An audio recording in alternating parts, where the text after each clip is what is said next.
Welcome to Dine and Discover. I was reminded this morning by Carol that our first Dine and Discover was 1 year ago. So we've already been doing this for a year, which is fun. And I appreciate you all being here very, very much. We have a really special program that I'm excited about. And I wanted to talk a little bit about our organization because it's very related to the program today. So Gadsden Arts is a beautiful art museum. It's an art center where people come together, but most importantly, it's an organization of people. So thanks to all of you who come out, thanks to all of you who are members, thanks to all of our artists, our volunteers, our donors, everybody who's a part of this organization does something really, really special. And I did hear some conversation about state funding cuts, so I will mention that briefly. I am so grateful for state support that we have had for many, many years leading up to this point. I will tell you, we would not be the regional art museum that we are without that investment. So moving forward, I would like to express our gratitude and also encourage the restoration of those funds. It is a hardship because it was unexpected and sudden. And it very much is an investment in children's education and enrichment for retired people and strengthening our economy. So those messages are important, the awareness is important, and at some point we will bring back that public investment in the arts, and that does affect a broad audience. That is zoos and botanical gardens and art centers and museums and theaters and symphonies. So for all of the people who care about those things, just helping create awareness of the impact of those dollars may be helpful. And I would say to all of you here who are friends and not yet members, please consider joining because it's a great organization. So artists, if you'll raise your hands for a minute, we'll showcase you. Thank you all so much for being here. And I'm thrilled that 12 artists have agreed to speak today. So I'll be honest with you.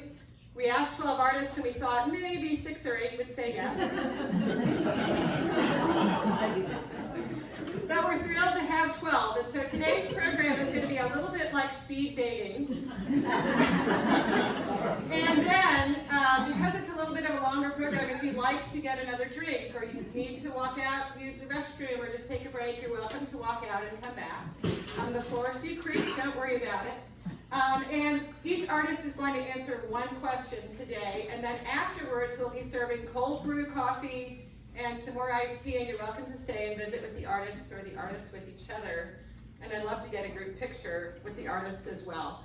I'd like to also thank our staff, and the two that have worked the most on this program today are Ashley Williams, curator, and Scout Owen. And I'll joke that Scout Owen probably has the toughest job because she's my assistant. So. Also, we have 3 interns who have helped us. They're working, 4 interns are working with us from Florida State this summer, and 3 of them worked on this program, and that was Jenna and Aaron and Anna. So we appreciate them. And Norma helped us. Norma, you're here. There you are. Helped us design our centerpieces. So thank you, Norma. Okay, on to the program. So, I arrived in 2005, and that year we did the 16th Art in Gadsden.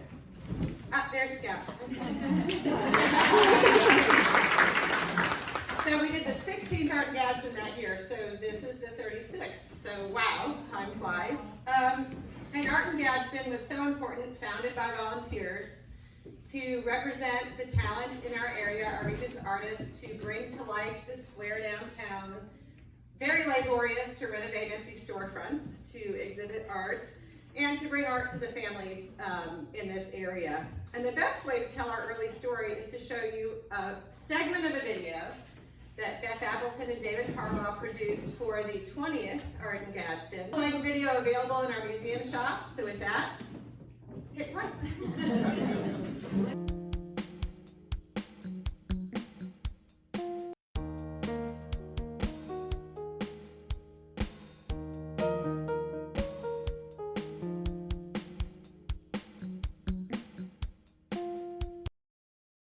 Beth and I had worked 10 years at the Gadsden County Times, and we had recently cut back our hours to concentrate on a growing art career. It was the time of year to apply for the fall art shows offered during the holidays, when all sales, art included, could flourish. We traveled quite a lot then, exhibiting Beth's work around the country at numerous art centers, galleries, and outdoor art festivals. Sometimes our trips would take us quite a distance, to Michigan, even California. At these exhibitions, we would see and talk to thousands of people. When someone would see our hometown listed, it was common for them to ask, "Where the heck is Quincy, Florida, anyway?" We found ourselves answering, "Well, Quincy's a growing arts community in North Florida," hoping if we said that enough, it could be wished into reality. We came back home influenced and impressed by the ways wonderful communities promoted art. Suddenly, all these venues seemed so far away from our new cozy porch. Was it possible to stay at home this fall? Wouldn't it be great if there was a show just down our street? Could we create an event that helped us all, other artists, children, the community as a whole? As these questions began to have promising answers, Beth ran to get a pad to record our brainstorms. These hasty scribbles would become the groundwork for what we would call Art in Gadsden, an exhibition of fine art. As the ideas grew bigger, it became clear that what we had in mind was far more realistic for the following fall, so we set the opening date for November of 1989. Although it took over a year to plan the first show, much of the who, what, when, where, and why got outlined that one morning. Highly focused, what we did not see was that for the next 4 years we would be kept extremely busy downtown, 2.5 miles away from our relaxing deck. The final garden we would plant in Quincy would become Art in Gadsden, and that name was chosen hoping that it could help others visualize actually having art be in Gadsden. Appleton said Gadsden County and the surrounding area are home to much more talent than we realize. The natural beauty, wildlife, historical architecture, and Southern lifestyle here are highly conducive to artistic inspiration. This new exhibition is an opportunity for all of us to share in the joy, dreams, and educational merits of artistic expression occurring in our own backyard, she said. The opportunity arrived in the form of a vacant building on a prime corner of downtown, and the rest is history. Art in Gadsden was named, and as it evolved, they began to recruit friends to bring their artwork. Suddenly, Quincy had an art gallery with a working studio right in the heart of the downtown.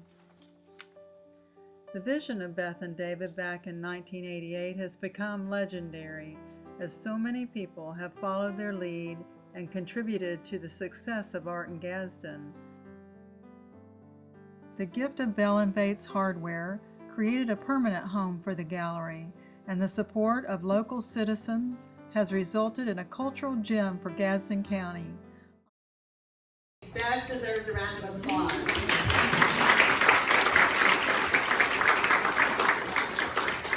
Art in Gadsden, which began in 1989, grew into the year-round nonprofit art organization that is Gadsden Arts Incorporated, and that was in 1994. And here we are a few years later. So, welcome Ashley Williams, our curator. She is going to introduce each artist, and you will come up, and then I will have a question for each of you to answer. And then again, later in the day, you're welcome to stay and visit with the artists over some iced tea. We're going to play hot potato with the mic so everybody can hear you. So, Ashley. Hello everyone, thank you for being here today. So these are in no particular order, by the way. So our first artist is going to be Robert DeWitt Smith. Robert DeWitt Smith grew up in the Tallahassee area and earned a bachelor's degree in fine art at Florida State University and later a master's degree at Syracuse University. He has held graphic artist positions at the University of South Florida, Florida Atlantic University, and the U.S. Agency for International Development in Nigeria, to name a few. Creating and observing art has always been a passion of Robert's, and all of his work are in some way related to personal experiences. Bob, come on up. Come on up. I'll put you right over here next to your art. Okay. And welcome, thank you for being here today. So here's your question. So I've seen your work over many years. Matter of fact, Bob and I met a long time ago and connected because at one point we were both graphic designers before computers. Thank you. Both of us. So your work over the years has explored a lot of different subjects and styles. We had an exhibition of Bob's here that was really cool. It was like a survey of art history. Has your work changed over the years since you won Best of Show? And if so, how? Well, I think my art's always changed because I've never tried to be in one style. I think that all of us as artists don't have to strive to have a style because it just comes through. I know that's true of those fellows and gals I see back in the back where I should have said to begin with. But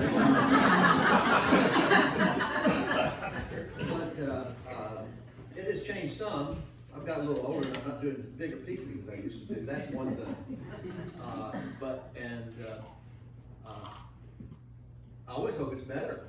You know, I think since I had that show, I know I'm doing better work than I did then. I had good work in that show, but I'm still like Bill here. I'm still trying to do better. Yeah. Thank you. Mm-hmm.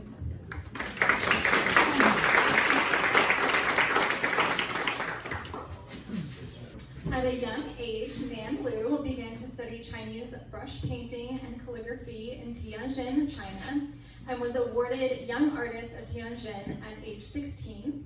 After moving to the United States, Nan studied art education at the University of Arkansas and completed a dual degree at Florida State University that included a Master of Fine Arts degree in painting and a PhD in art education. Nan works in a wide range of mediums, watercolor, oil, and ink, just to name a few, and his recent Florida Plein Air landscape series seeks to express the joyous sensations he feels from the natural world, especially in the many undisturbed and undestroyed locales. Nan is currently a professor at Florida A&M University. So Nan, if you would come on.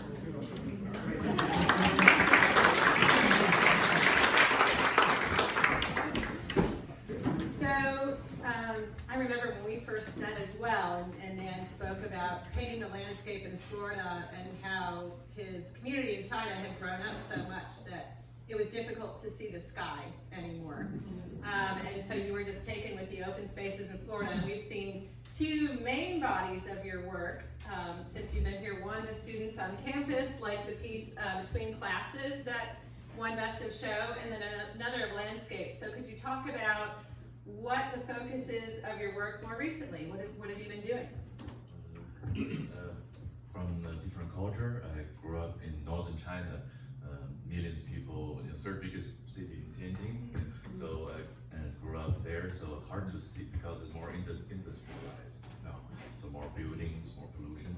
But when I arrive to the Little Rock the first time, I see the no people on campus on the center. The pine trees and buildings and squirrels. You know, like so that's a culture shock. And then to Tallahassee, when I come to Tallahassee, I feel the natural lakes, Lake Jackson. That's my falling love when I was in grad school. I so many pressure and all the study for PhD art education, papers and reading, writing, so and then I said, well, I'll continue to apply for MFA, so I do the 2 degrees same time. So I go outside, paint. That's my free time. I love the nature. Lake Jackson, I painted about 30 paintings there. So after that, I start finding a job, lucky FMU to start teaching. So nature is always my inspiration. So I always think about what I paint. You know, like the subject matter change. So like landscape, natural beauty, also people. You know, I always surrounded by people. So I just kind of draw my student and paint my student. So that's started my inspiration. Every day I'm surrounded by African American students, HBCU students. They're full of energies. You know, they're never tired. And you can see the outfit, the headphones. This girl's always with the, kind of like a fashionist. You know, like cut off jeans. You know, the headphone. So the beautiful colors. So I feel that is an inspiration. So that's 2 series. I also work on the ink series on Saturdays. 621, Swan Buddhist, you know, the local group artists, we paint Sumi, like a Chinese ink painting. So every Saturday, 10:30 to 1 o'clock, I paint there with band, you know, or other Carol or a group of artists. So I create about over 100 pieces, ink figure painting, like 4 feet by 2 feet, you know, so now I have 3 series. So one's a plein air landscape. Last summer I have a art show landscape painting at the airport, you know, the airport gallery. That's for 2 months, those 20-some pieces. So I just keep painting. So there's so many inspirations here. So I enjoy it. Gadsden Art Center is the best. Living here for 16 years, 20 years, like 2002 I arrived to FSU, so 22 years. So I love this museum. This is one of the best in this area. Also the best show is motivate me to continue painting. So yesterday I finished my backyard, Lake Lafayette, 100 paintings. All landscape, only landscape to clean there, over 100 pieces, that's my goal. So next week I'll be over 100 pieces, so that's motivation. I can never stop. So thank you so much for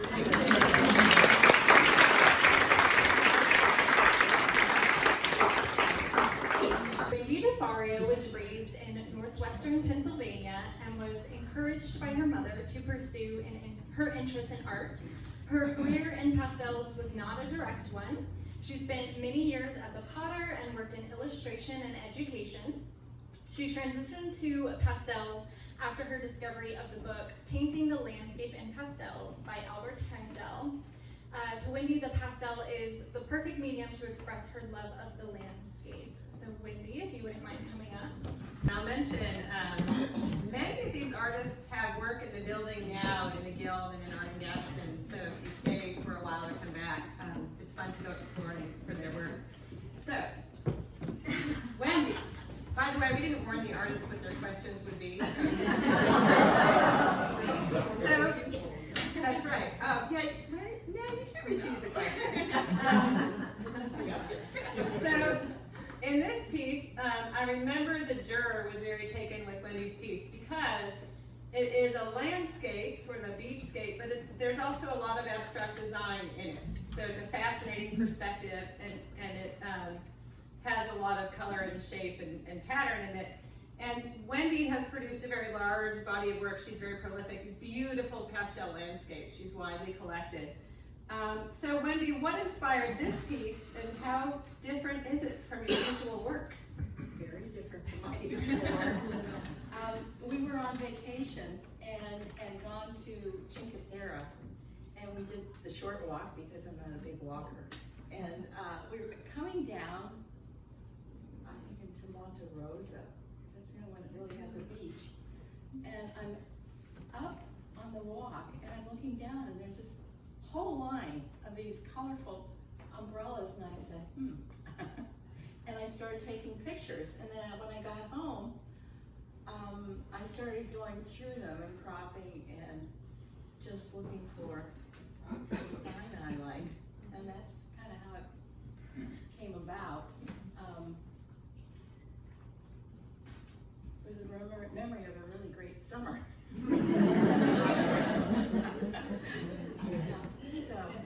And how is that different from your usual approach to painting? My usual approach is sometimes funny things kind of trip it, and it's just mostly landscape, like the trees and the, nature. Sometimes pathways, sometimes lakes or ponds. It's hard to say what grabs my attention, and sometimes I'll do a lot of reference work, and then I'll go, I have boxes and boxes of photos, and I'll go through them, and sometimes I'll see one that kind of, I don't know, it gives a little spark, so I'll tag it, and then sometimes nothing happens, and then I go back and I say, why did I tag this one? And something else will trigger, and it just happens to be where I am at a particular point. I finished another painting, and what's going to spark the interest. Right now I'm working on a challenge that can 14-year-old grandson gave me 2 years ago. And I wasn't really interested in it. It's a forest of pine trees. I mean, so I played with it and I, moved the little map around. I said I wasn't going to paint all those pine trees, that's for sure. So I started on it and I wasn't really interested. I keep coming back to it. Now I'm almost finished with it. So I'm happy. He's going to be happy. I wouldn't give it to him for Christmas. Very nice. But that's kind of the way it's working. I haven't been painting as much lately because I have a lot of other things going on. But it's always a pleasure to get out there and sit at the easel. And I mean, I totally lose track of time. Yeah. Grace, Wendy has a piece right there too.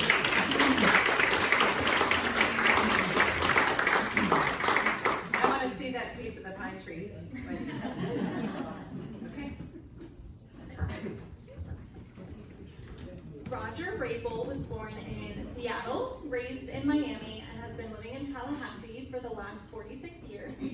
A retired community college administrator, he returned to photography about 20 years ago after a long absence. His images can be found in many collections and have appeared in photographic magazines. In creating his works, Rapel sees every image as a self-portrait, but acknowledges the viewer brings their own experiences to a work and finds beauty in those differences. So Roger, would you like to come up?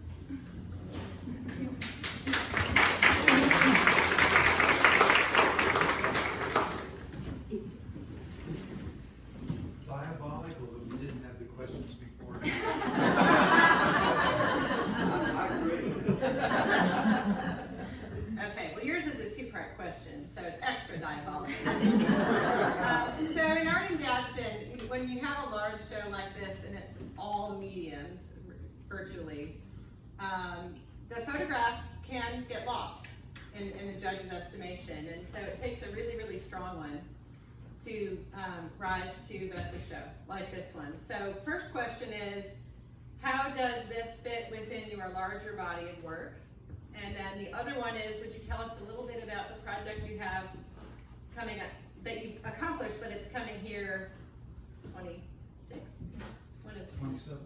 In 2027. So tell us about your project a little bit. Let's start with the photograph. You don't get a chance very often to correct someone.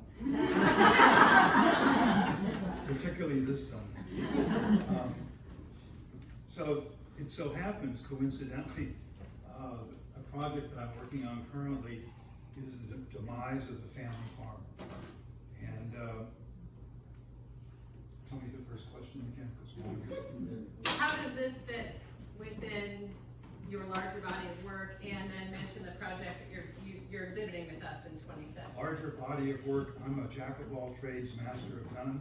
I'm kind of like Wendy. I don't know what's going to hit my eye.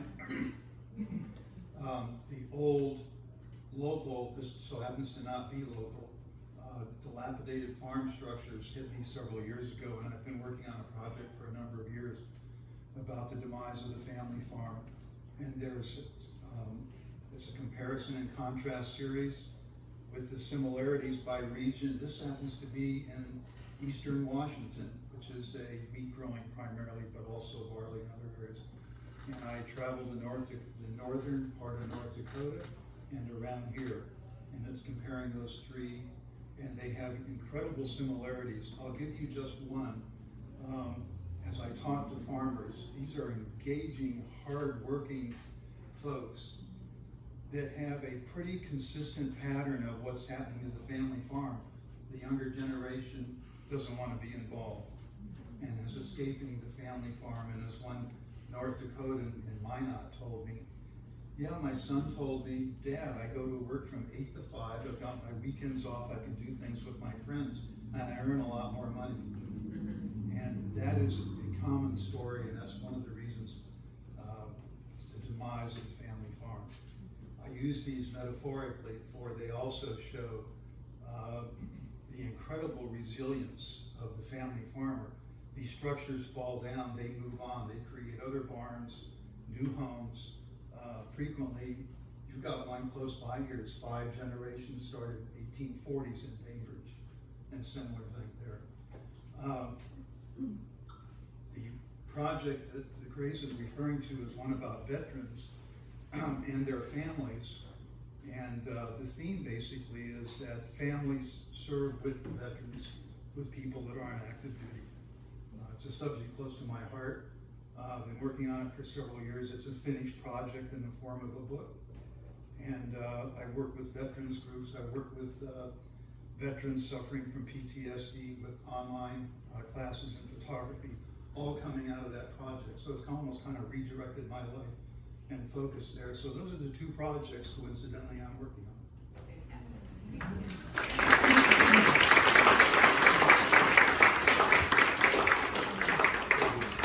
And two more of Roger's pieces, they're fairly large scale, are down in the Sarah May Love Gallery that you can see that are related to the family farm theme. So Harris Wilshire was born in New York and raised in the Bronx, where he was a Bronx Recognizes Its Own recipient. Harris is a professor at Florida A&M University, and his artistic endeavors span from visiting artists, lecturer, and independent curator. In describing his work, Harris says, quote, "The position of my work is to provide a cultural and or educational meaning to dialogue with my audience and document my personal experiences within the framework of African diaspora." End quote. So Harris, please come up.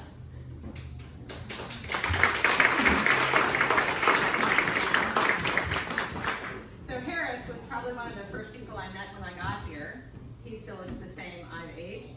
And I was invited to judge the Artist League exhibition at FSU, Florida State University. And in that show, you had, I believe, a 24-color print. If you know anything about printmaking, that is bananas. And it was stunning, and he was best of show in that show. So you've been involved as an exhibiting artist, as a selection committee member, as an award winner, as the faculty who teaches other students to start to enter shows. How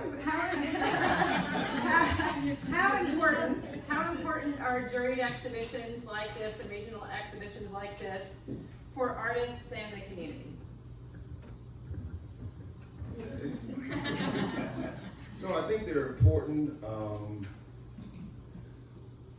I started that journey when I was at Florida A&M as a student. It was me and another gentleman. He's a professor in Washington, the state now.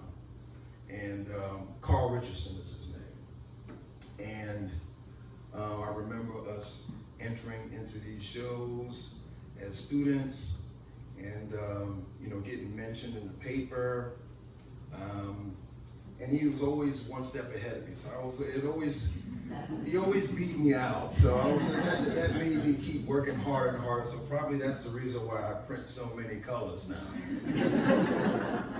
But I think all in all, I think it really helps for artists to be able to be in these juried exhibitions. I know for myself, I encourage students because I say, you think you're good here, wait till you get into a jury show and then you'll see. It's kind of like from college to the professional level sports and stuff like that. So I think it's very important, and I am so excited to be a part of Gadsden Art Center. This is a fabulous place. Just a plug, if you are not involved, please get involved with this museum here, because it's a great place to be, a great place for artists, and a great place for students to be able to see practicing artists.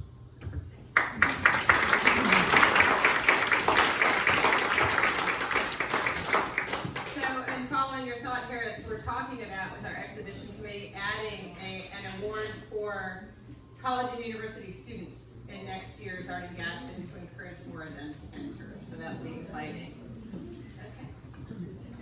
Kathleen Wilcox is a contemporary enamel artist born in Coconut Grove, Florida. She received a degree in art education at Florida State University, where she was first introduced to the art of enameling. Her enamels celebrate the sense of wonder and renewal that she finds in nature. Kathleen also teaches enamel classes, workshops, and private lessons from her studio space in Tallahassee and at various art centers throughout the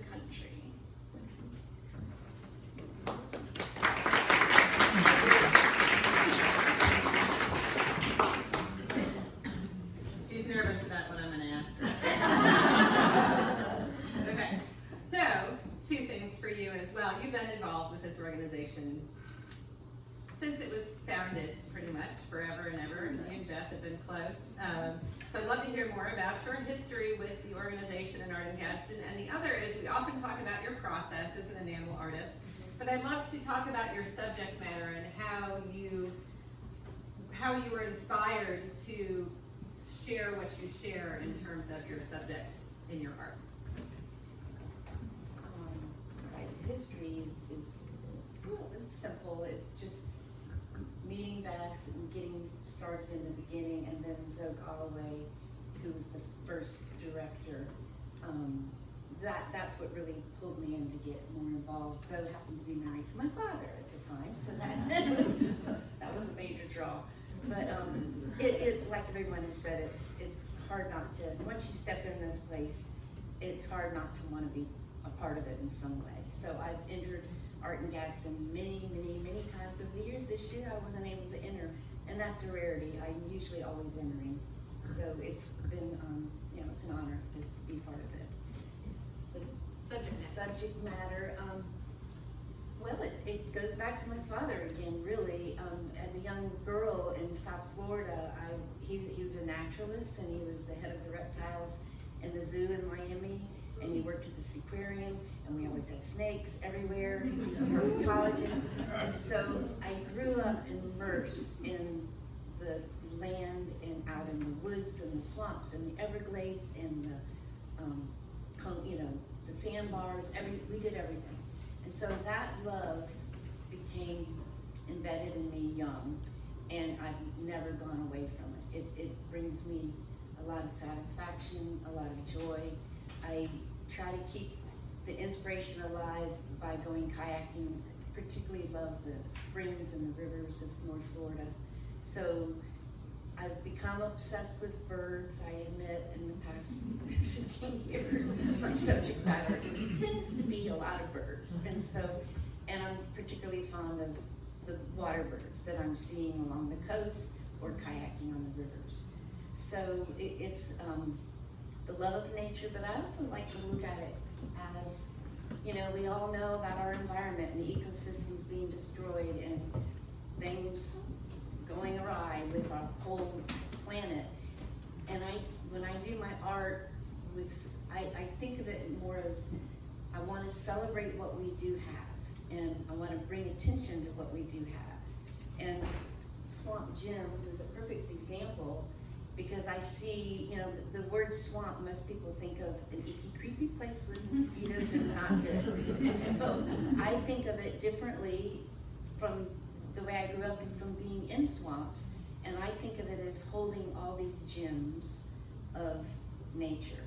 And so that's what I do in my art, is try to elevate and bring attention to what I see as the gems of our world.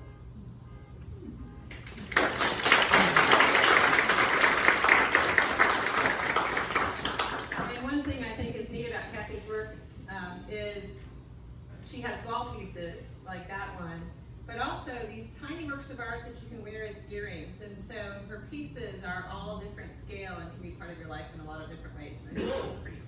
Thank you. Havana, Florida-based artist Mark Georgiadis has been honing his skills as a sculptor and painter for many years. Blending his skills as a mechanic and his love of art, he works with steel, copper, and aluminum to create his welded metal sculptures. Mark's inspiration comes from nature and fantasy and uses the illusion of motion to create a mood within his sculptures. So Mark, if you would come.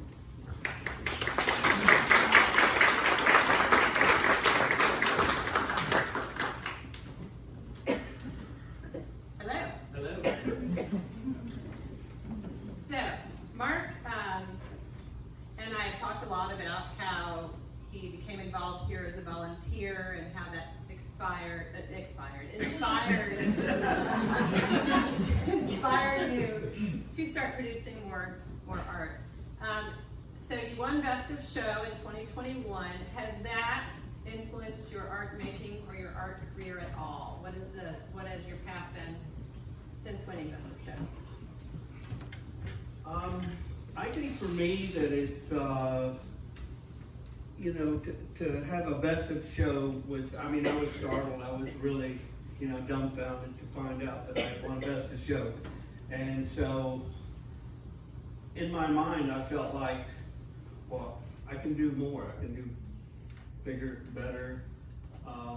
And it just inspired me to do, you know, to go out on a limb and do some crazier stuff, some bigger stuff. Get away from some of the smaller stuff I was doing. I'm slowly coming away from stuff like this and working on more figurative pieces. I think my love is the figurative work. So I have done quite a few figurative pieces, large pieces like this since the show. And that was the first one that was my first figurative piece and my first largest piece that I made. So, Can you tell everyone what it's made of? it is made of, okay, I was doing some volunteer work here. I think I was maybe painting this room. If you look, there's drywall has been packaged up there. I think I nailed some of the floorboards down. But Angie says, came up to me and says, here, I've got this box of nails we found down in the basement. And there were concrete cut nails. And there was quite a few in there. She says, maybe you can make something out of these. She said, these were left over from the hardware store. So I was thinking, I said, you know, what is my inspiration?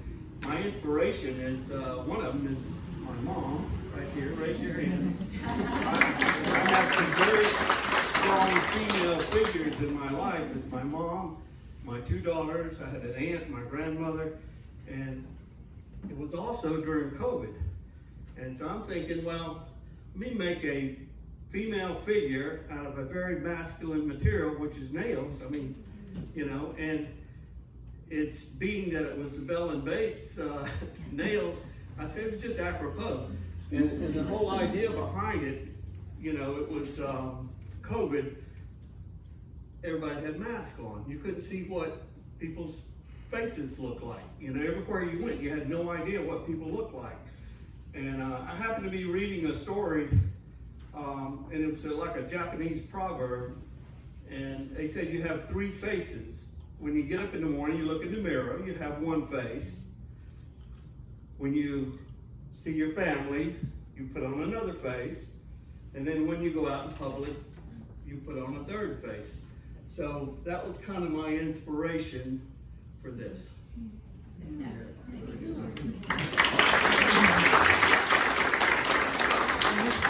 Feel free to imagine the floor out by the grills. She is in there. So it was exciting. Bell and Bates Home Center and Mark and Patsy purchased this piece with that history. Joe Johnson was born in Dallas, Texas, and grew up in Tallahassee, Florida. He graduated from Florida State with a degree in art and is a painter, sculptor, and printmaker. Speaking about his process, Joe says, quote, I like to see an image come out of my mind through the tools in my hand. It's the act that is so fun. Working with the human figure is interesting to fiddle with. Limitless body language and facial expressions offer a grand world of creativity, end quote. So Joe, if you would mind coming up.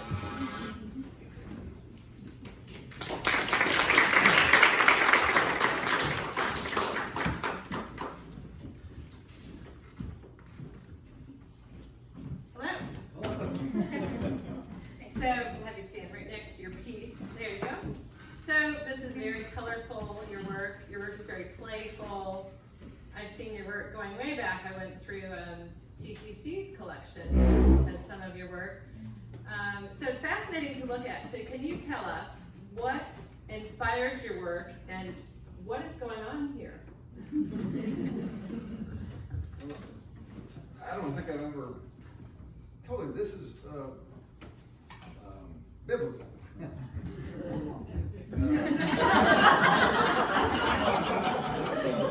It's the Good Samaritan. You know, anyway, that's what started it.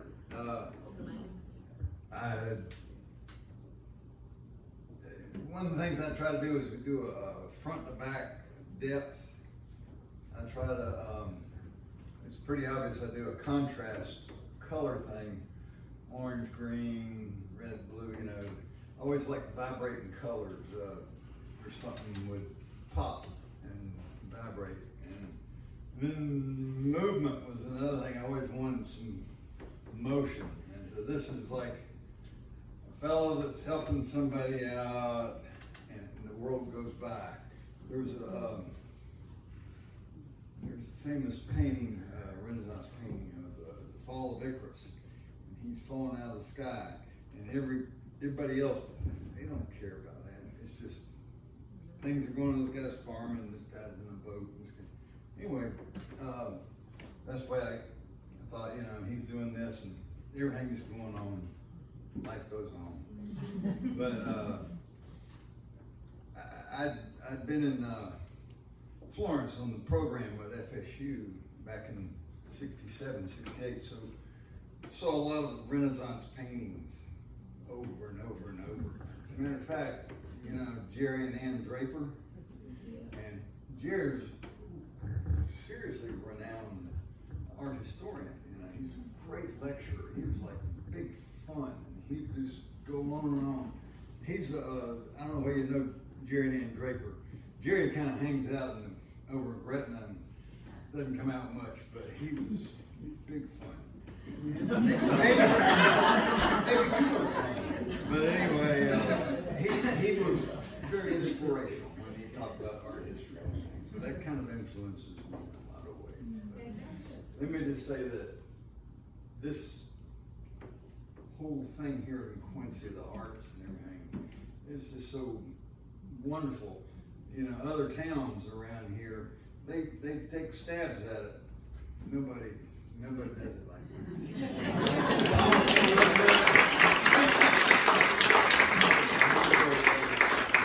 And I will say this too, that it flows from the top. Yeah, it really does.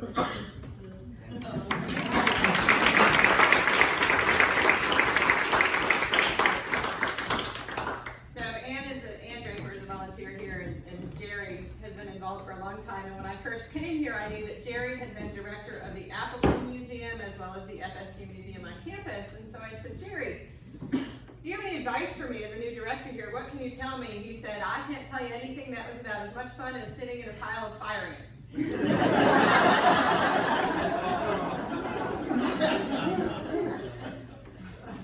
So our next artist is going to be Susanna Winton.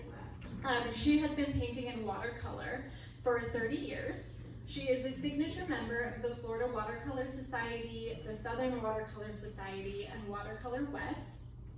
Susanna has become nationally known for her informative watercolor portrait workshops and wrote the book Realistic Watercolor Portraits, hoping to help artists paint portraits with ease by unlocking the secrets to portrait painting.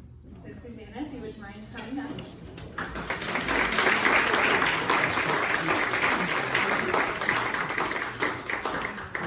One of Susanna's pieces, the Haitian Hat Man, was one of our earliest permanent collection pieces, one of the first 7, and that is another example of watercolor portraiture. I don't have much time to make art, but I'm an artist myself. I've taught art. Many artists in the room, you know that transparent watercolor is one of the most difficult mediums ever. Portraits and figures are one of the most different subjects.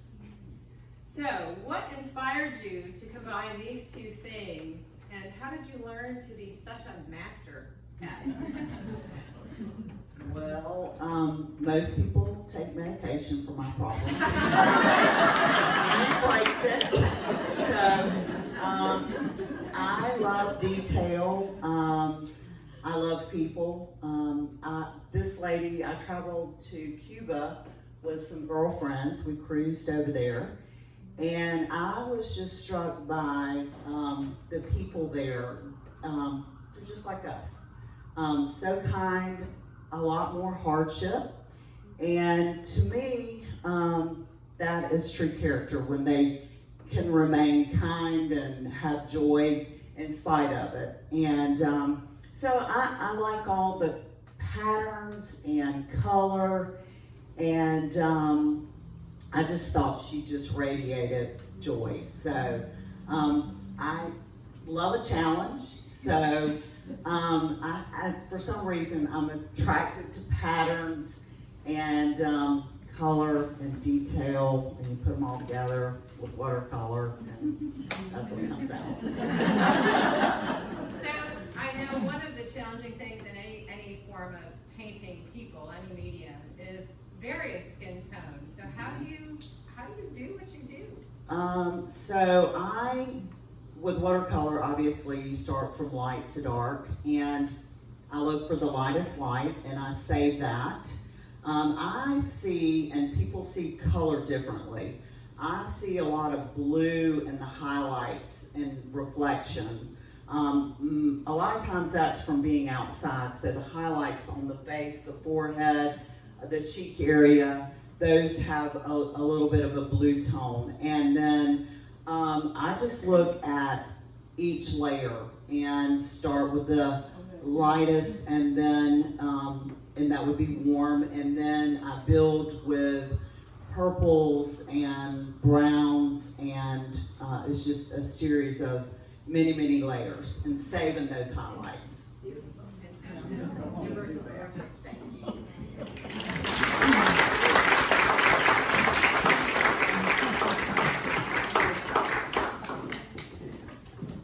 So Dean Joya has enjoyed a career spanning 5 decades. For Dean, painting has always been a way of knowing, allowing him to make sense of a place that can sometimes feel overwhelming and unknowable. His work focuses on light, emotion, and place to bring the viewer in touch with the world. So Dean, if you wouldn't mind coming up.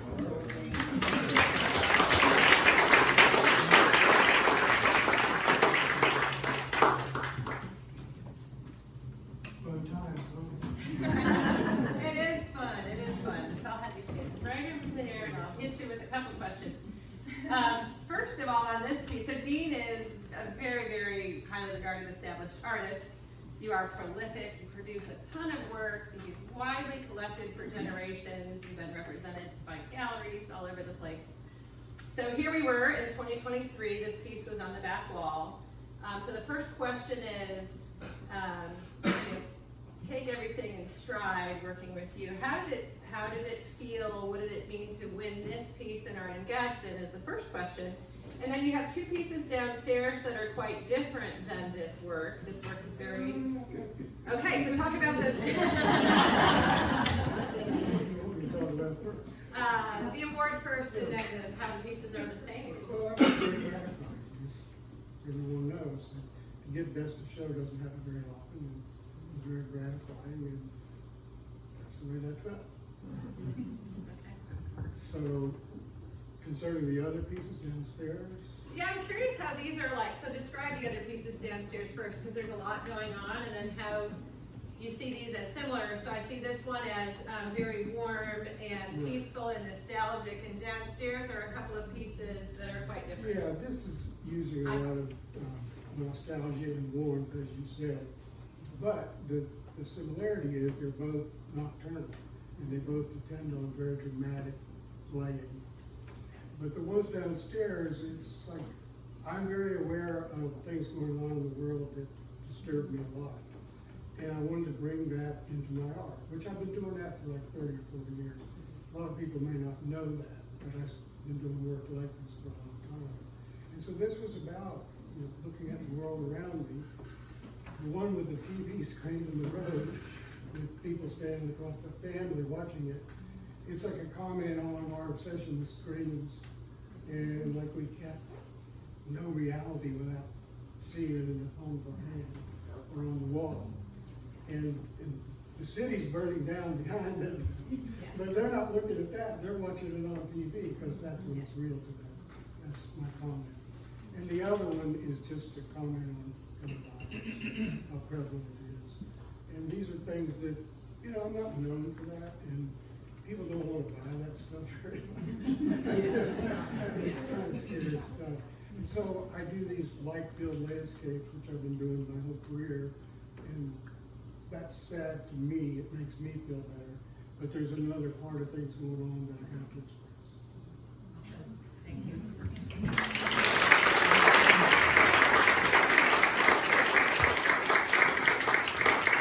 Now, some of those pieces are very powerful, so take a look, because there are a lot of layers of thought that come with them. Okay.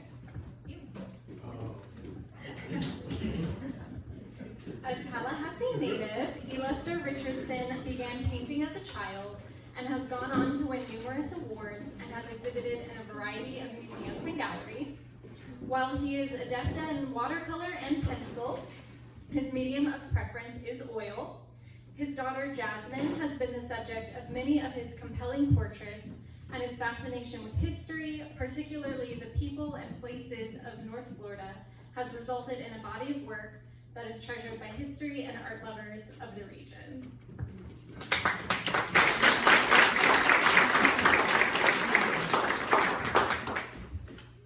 So, questions for you. So we have actually 3 of E-Lister's Best of Show award-winning pieces on this screen. So E-Lister has been involved with Art in Gadsden since it started with Gadsden Arts pretty much the entire time, has been a volunteer, a board member, a dedicated artist, a teacher in the community, and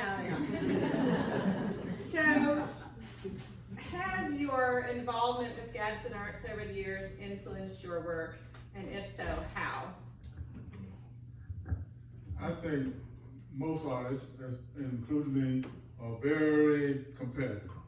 You know, they're very competitive. So, best of show this week, this year, I got to top next year.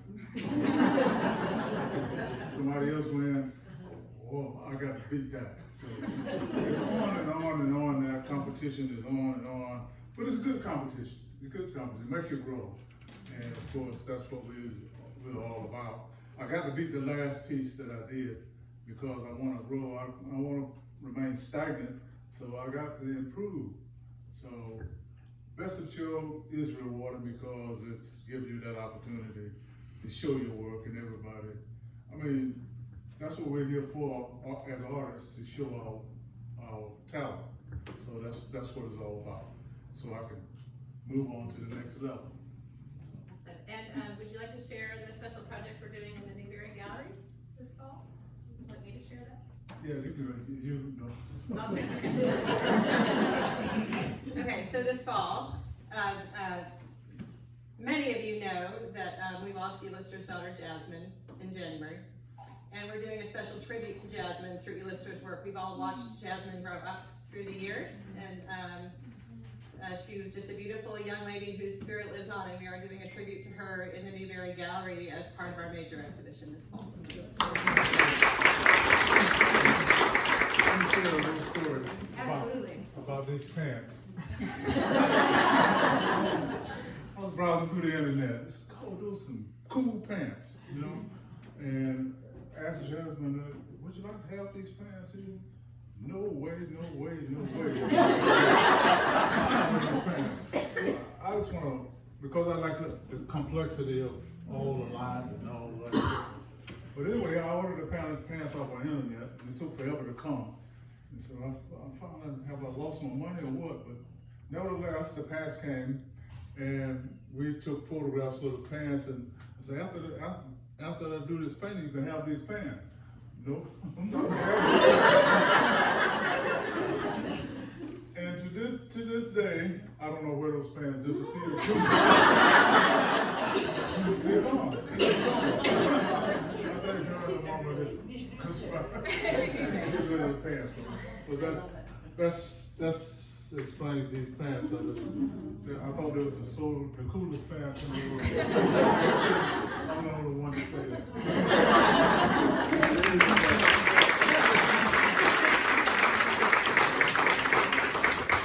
Last artist, Beth Appleton.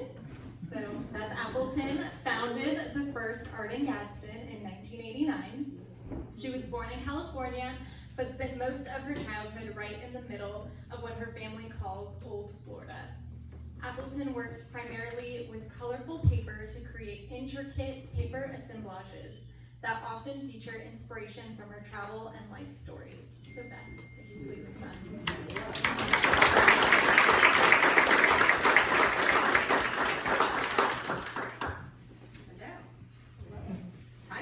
being here. Good to be here.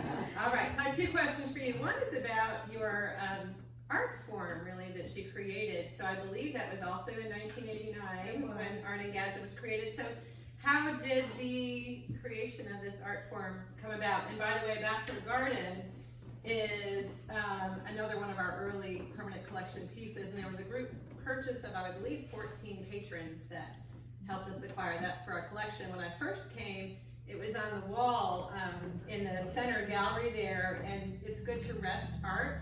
And when we first put that in the vault to rest it, I caught flack for 6 months. So how did this art form come about? I'll make this short, and it is a long story. But, you know, there's no denying that 1989 was extremely pivotal for me. And the universe came together in that year. And then I've had witnessed this incredible thing unfold where so many people I see have been part of it. It's just heartwarming. But I'll answer the art question. Is I had been working with Prismacolor pencils, and they were just, I got a frozen arm from it because I love rich color, and I was just pressing down. And if you're familiar, some of you artists are, they're just hard to work with. They're beautiful, and I love to draw, but they were really physically getting me down, and they weren't free enough. And so, so I needed the change. I had done a drawing. I liked it a lot, but I didn't like what was out the window. So I just cut that window out, and a light bulb went off, and I went, why am I doing this to myself? Let me get in a media that feels more creative to what I really want to say. I can change my mind. I can, if I make a mistake, I can just paste right over it. And it was a creative time. I was surrounded by other creative artists at the time. Huge influence on me, going to the shows all around the country. It was just a huge influx of creativity and people in my life at that time. And I must say, not just artists, but the community came together in 1989 to be this extraordinary time that is still rolling, but that year was pivotal. So I don't even know what your question was. And you're kind of answering it, but so this all started in 1989. Main Street helped for a few years, became Gadsden Arts 94. So we heard your very eloquent video that you and David did about your intentions at the time. How did it turn out? How did your vision turn out? Beyond my wildest dreams.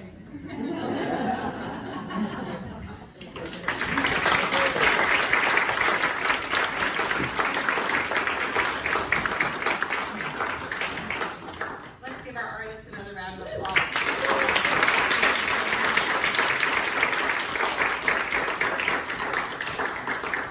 And I'd like to recognize one more artist that is last but not least. So the latest in our History of Best of Show Award winners is with us, Kathy Hathaway in the back. Wave, Kathy. Congratulations.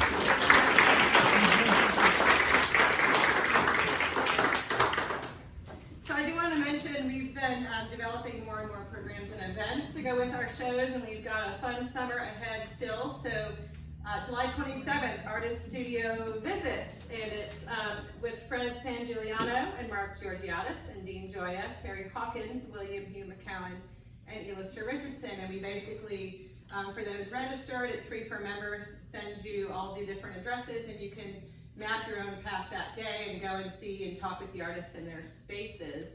And any artists who have studios were not represented this year, let me know, and we'll plan for you next year.